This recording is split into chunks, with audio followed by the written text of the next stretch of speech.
la madre de la filosofía.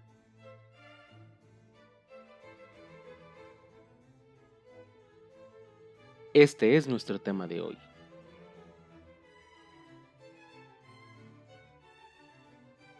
¿Quién es él? Sócrates, a quien consideramos como el padre de la ética. Y él es Platón, que por supuesto también habló de ética, filosofía, al igual que su maestro, Sócrates. Pero, puesto que Sócrates lo hizo primero, él no puede ser considerado como el padre de la ética o de la filosofía, aunque haya sido muy importante en ellas. Pero a menudo se le considera como el padre de la psicología, o cuando menos, como un antecesor muy importante. Y ahí tenemos a Hipócrates, que es el padre de la medicina. Si quisiéramos, podríamos rastrear el origen de la medicina en raíces mitológicas. Y entonces deberíamos hablar de Esculapio o Asclepio, según el nombre que le demos, latino o griego, o bien Apolo, que es el dios consagrado a la medicina. Pero bueno, es Hipócrates a quien se considera como el padre de la medicina. Y ahí tenemos a Heródoto. Él es el padre de la historia. Relatos sobre sucesos que nos antecedieron. Y ahí frente a nosotros aparece ahora Pitágoras, que es el padre de la música y las matemáticas. Y Aristóteles, ¿cómo olvidarlo? El padre de la lógica. Pero realmente, Aristóteles fue un hombre universal y a menudo se le considera el origen de tantas materias, física, biología, etc. Pero, ¿qué tienen en común todos ellos? ¿Que todos son estatuas? No, claro, por supuesto que son estatuas, pero representan ¿a quiénes? Bueno, todos ellos son griegos. Y es que a menudo se busca al origen de las diferentes disciplinas entre los griegos. ¿Qué otra cosa tienen en común? Que todos ellos son hombres. Es decir, ¿y las mujeres? Bueno, es que, nuevamente, ellos son griegos. Y en Grecia, la mujer no tenía mucha participación en la vida pública, en la vida política, en la vida académica, de investigación. En fin, griegos, hombres.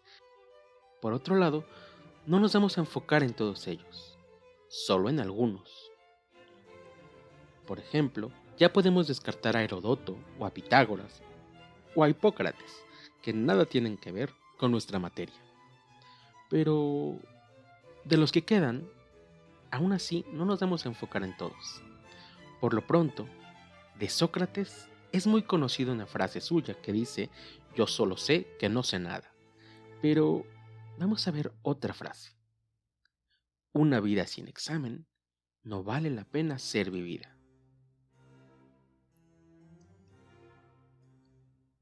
Y ahora, una frase de Platón. Conócete a ti mismo. Esta frase la esculpió Platón en su academia, que era la escuela en la cual se estudiaba su filosofía. Por otro lado, sí, claro, Sócrates es el padre de la ética, pero nuevas percepciones, nuevas interpretaciones han puesto en duda que él verdaderamente sea el primero que reflexionó sobre estos temas. A menudo se le suele conceder actualmente este papel a Heráclito. Bueno, siguiendo con la tradición, ahora este sería el padre de la filosofía, Tales de Mileto. Griego también, hombre también. Situemos ahora a los diferentes filósofos en una línea de tiempo.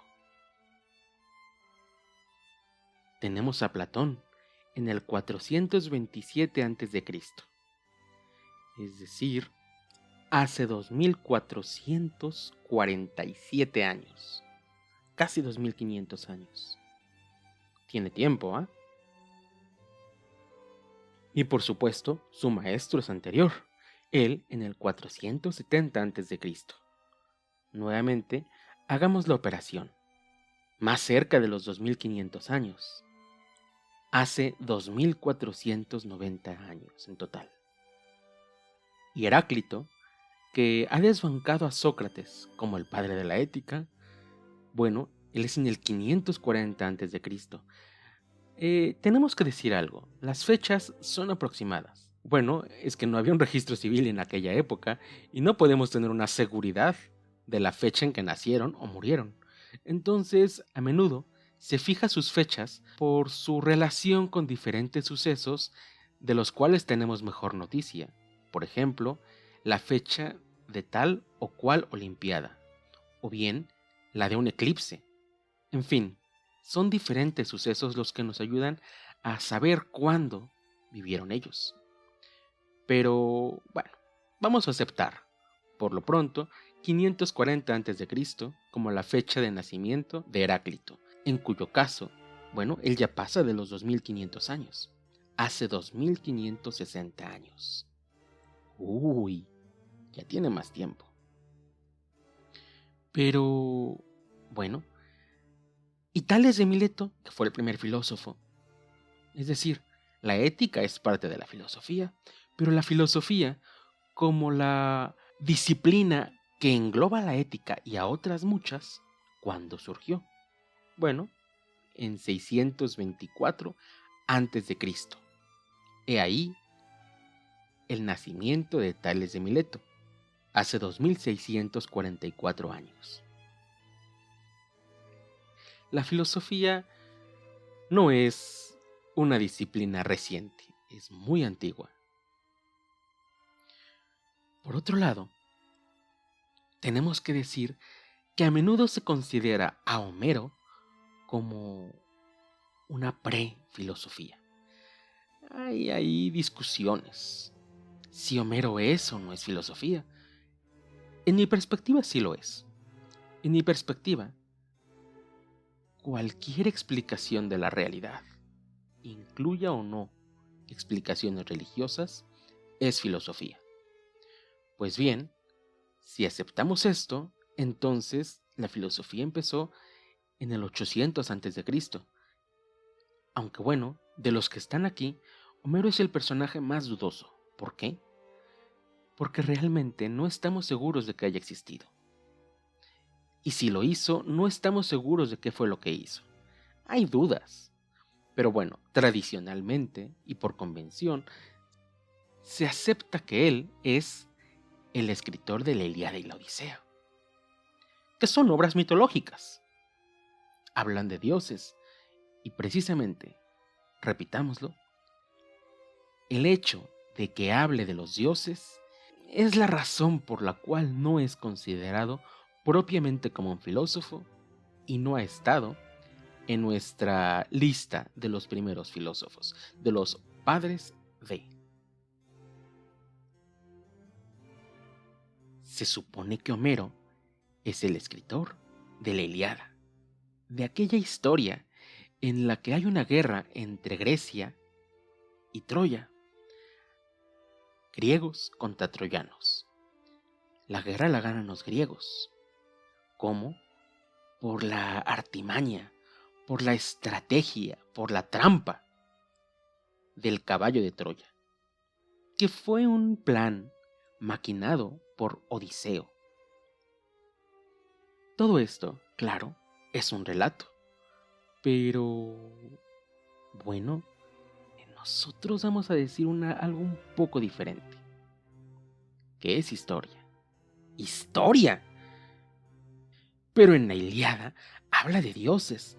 Esta guerra, supuestamente, ocurrió porque París se robó a Helena y entonces el esposo de Helena, fue a pedir ayuda a su hermano Agamenón, y después todos los griegos pelearon contra los troyanos.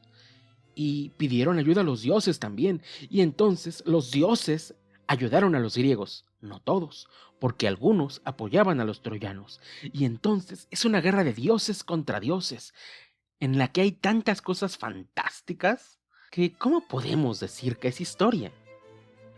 Bueno, esto más o menos es lo que pasaba con Schliemann. ¿Quién? Heinrich Schliemann. Imagínenselo, él era un niño chiquito al que le encantaban estas historias. Su padre se las leía y él decía: yo voy a encontrar Troya. Y el padre: ay, mijo, no, es un cuento. Intenten recordar cuando ustedes veían alguna película infantil. Por ejemplo, El aprendiz de brujo, donde Mickey está aprendiendo a ser mago, pero necesita, para tener mejores poderes, un sombrero especial. Y que entonces ustedes dijeran: pues yo voy a encontrar ese gorro, el gorro del aprendiz de brujo que Mickey usa cuando está aprendiendo magia. ¿Qué les va a decir su papá? Ay, mijo, esos son cuentos. Pues bueno, Schliemann dijo: pues no, que yo sí creo que es verdad. Claro, el papá de Schliemann le dice: bueno, pues está bien, buena suerte. Yo me voy a hacer millonario y después voy a encontrar Troya. Está bien, mijo, claro. ¿Qué podía decir su papá? Pues aceptaba las fantasías de su hijo. Ah, pero lo impresionante es que su hijo lo consiguió. Su hijo se hizo millonario y después viajó a donde él creía que estaba Troya. Y la encontró. ¿Cómo? ¿Entonces todo es verdad? Bueno, ya diremos algo al respecto. Por lo pronto, debemos hacer hincapié en este punto. Anterior al descubrimiento de Schliemann, se consideraba que la historia griega empezaba alrededor del 800 a.C., es decir, alrededor de Homero. Y estos relatos eran solo eso, relatos. Pero, ¿y ahora? Uy, pues tenemos que modificar la línea de tiempo. Esta ya no nos sirve, porque ya no podemos considerar el año 800 a.C. como el origen. Schliemann demostró que si la guerra de Troya ocurrió, pues la cronología debe modificarse. Y diferentes investigaciones sitúan todo esto alrededor del 1500 a.C. La historia de repente se hizo más grande.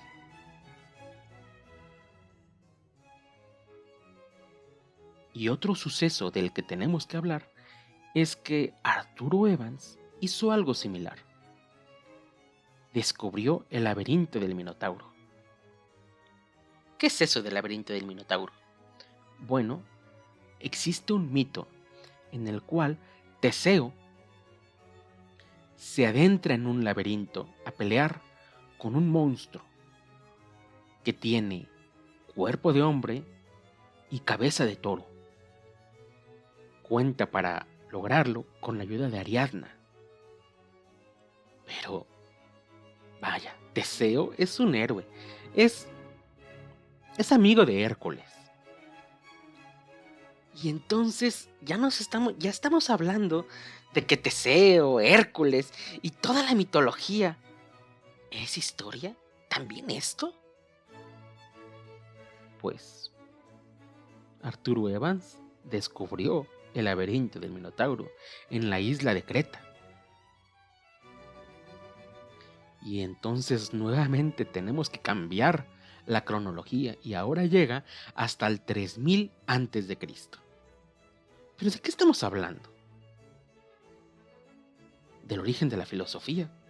Hemos dicho que Tales fue el primer filósofo, o tal vez Homero, si consideramos y aceptamos a la religión como un tipo de filosofía. Pero bueno, antes de continuar y explicar por qué estamos hablando de mitología, vale la pena que expliquemos en qué sentido la mitología es historia. Para hacerlo, vamos a ayudarnos de Evhémero. ¿De quién? Evhémero. ¿Quién fue Evhémero? Evhémero fue un griego. Claro, bueno. Pero si hablamos de que un griego cree que su mitología es historia, bueno, no es tan importante. No. Espérense un momento. ¿Qué es lo que dice Evhémero? Evhémero dice que la mitología, ese conjunto de relatos que hablan de dioses, no es real. Entonces ya me perdí. A ver, ¿es historia pero no es real? Bueno, lo que pasa es que, claro, Zeus, Afrodita, Apolo, Hércules, todos ellos son dioses, pero no en la perspectiva de Evhémero. Es decir, él, por así decirlo, sería un ateo, solamente que en su época él no cree en la realidad divina de los dioses, pero sí en su historia. Es decir, los dioses y los diferentes relatos mitológicos son periodos de la historia que fueron olvidados y después representados alegóricamente a manera de mitos. Por ejemplo, cuando un dios pelea con otro, puede significar que un pueblo está peleando con otro, pero esta pelea ya fue medio olvidada y quedó solamente en el imaginario popular, que después la representa con la pelea de dos dioses. Pero existe, según Evhémero, un suceso histórico detrás de ese relato mitológico. Bueno, entonces no quiere decir que la guerra de Troya fue porque París se enamoró de Helena. No, probablemente no. Y que la raptó y entonces Menelao se enojó y le pidió a su hermano y después le pidieron ayuda a los dioses. No. Quiere decir simplemente que hubo una guerra de griegos contra troyanos. Y los detalles de la historia, tal vez no todos, pero muchos de ellos, representan algún suceso olvidado y alegorizado. Y es en este sentido que, si la mitología tiene bases reales, no históricas, porque históricas implica que hubo una escritura, pero sí bases de la realidad. Entonces, Apolo, que es el dios al cual están consagradas muchas actividades, el conocimiento es una de ellas, podríamos considerarlo, tal vez, como el primer filósofo. Pero bueno, claro, ya lo dijimos, es una representación alegórica. Si Apolo fue un pueblo o Apolo fue un gran hombre que después fue divinizado, quién sabe. Realmente no sabemos nada de la historia detrás de Apolo. Pero para nosotros puede representar una filosofía que ignoramos. Y si hablamos de Apolo, bueno, finalmente podemos hacerlo también de una mujer, una diosa, Atenea. ¿Y eso significa que entonces hay mujeres en la filosofía? Un momento. Atenea puede representar efectivamente a una mujer o puede hacerlo a un pueblo entero, hombres y mujeres incluidos. Entonces, bueno, no. Difícilmente podemos decir que Atenea fue la primera filósofa o que Apolo lo fue. Ambos son solamente alegorizaciones y estamos solamente suponiendo. No pareciera tener mucha importancia. Pero vamos a centrarnos en el primero de ellos, en Apolo. ¿Por qué? Ya lo veremos. Por lo pronto, la historia de Apolo es más o menos así. Apolo es hijo de Zeus y de Latona, y es hermano de Artemisa. Artemisa y Apolo son cazadores, y dentro de las historias de Apolo, la que nos interesa particularmente sobre Apolo, porque no diremos todo sobre este dios, es la conquista del oráculo de Delfos. ¿De cuál? Del oráculo de Delfos. ¿Y eso qué es? Apolo, en sus aventuras, llega a la ciudad de Delfos y se encuentra a una serpiente gigante, y pelea contra ella. Esta serpiente, llamada Pitón, está protegiendo a un oráculo, que es una especie de santuario. Apolo, que está en plan de conquista, pelea contra la serpiente, toma su arco, saca una flecha de su carcaj y empieza a pelear con la serpiente. Y saca otra flecha y está peleando, pero la serpiente resiste. Es difícil pelear contra ella. Pero Apolo no se rinde, pelea, es una batalla cruenta. Y de repente llega Eros, otro arquero. Y Eros le dice a Apolo: «Yo te ayudo, compañero». Apolo entonces le contesta, soberbio: «Ay, niño, no.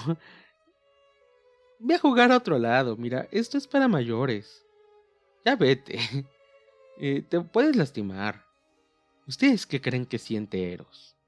Bueno, ¿ustedes han escuchado alguna vez cuando a un niño le dicen que es un bebé? ¿Qué contesta el niño cuando le dices: ay, eres un bebé? Podemos imaginarlo.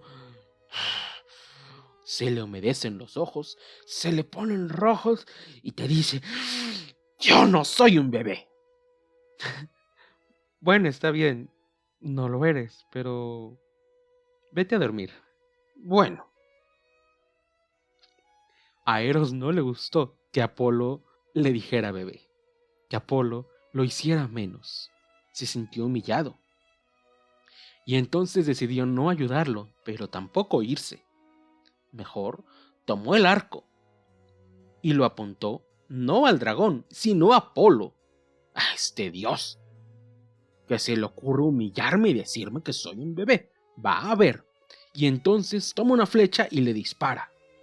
Pero, bueno, pues las flechas de Eros, cuyo nombre latino es Cupido, tienen que ver con el amor. Y entonces le dispara a Apolo una flecha. Sus puntas son de oro. Y cuando le dispara la flecha, Apolo se enamora. Está enamorado. ¿De quién? Pues de la primera mujer que vea. Y la primera mujer que ve es Dafne. Dafne es la sacerdotisa que cuida este santuario que Apolo está intentando conquistar. Una vez que Apolo está enamorado de Dafne, entonces Eros o Cupido toma otra flecha y ahora le dispara a Dafne. Pero, pues, ¿cuál fue el castigo para Apolo? ¿Le dio un amor correspondido? No, esperen un momento, porque la flecha que le disparó a Apolo tenía la punta de oro, y en cambio, la flecha con que Eros o Cupido le dispara a Dafne tiene la punta de plomo. Entonces Dafne no ama a Apolo. Dafne lo odia. Es un amor no correspondido. Entonces la venganza de Cupido no fue tan mala. Y Apolo persigue a Dafne. Dafne, amor mío. Pero Dafne: no, lárgate, vete, no quiero contigo. Dafne, escúchame, hazme caso. No, lárgate. Bueno, a ver si Apolo aprende a no decirle bebé a Cupido. Por lo pronto, trágicamente tiene que perseguir a su amada y su amada tiene que huir de Apolo, que no asume que su amor es no correspondido. Y entonces corre por todos lados, corre, pero Apolo es muy rápido y le está alcanzando. Y entonces Dafne se detiene en un río y le dice: padre, ayúdame. ¿Y quién es el padre de Dafne?